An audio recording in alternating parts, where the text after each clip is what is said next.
میں ایک روایت بیان کر دیتا ہوں پہلے آپ سے سوال بھیجیے گا محمد والے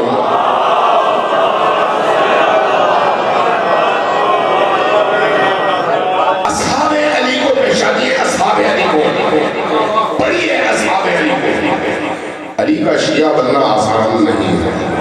نعرے لگانے سے علی کا شیعہ کوئی نہیں بنتا یا علی کہہ دینے سے علی کا شیعہ کوئی نہیں بنتا علی کا شیعہ بڑا مختلف ہوتا ہے بہت مختلف ہوتا ہے علی کے شیعہ کے اندر جو روح ہوتی ہے وہ روح علوی ہوتی ہے علی کے شیعہ کی نگاہ علوی ہوتی ہے اس کا دل قلب علوی ہوتا ہے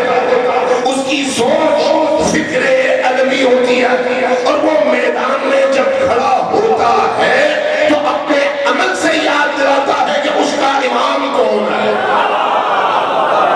علوی بننا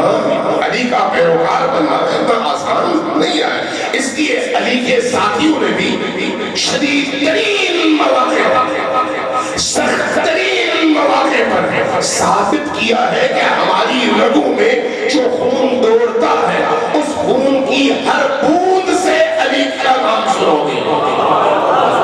علی کا نام سنو گے ان میں سے ایک صحابی علی کے صحابی سعد ابن سوحان سعد ان اصحاب میں سے ہے جو علی کے ہمراز جن کو آپ رازدار علی کہہ سکتے ہیں اس کی زندگی کے آخری مرحلے میں جب آپ کے سر پر ضرورت پڑی تو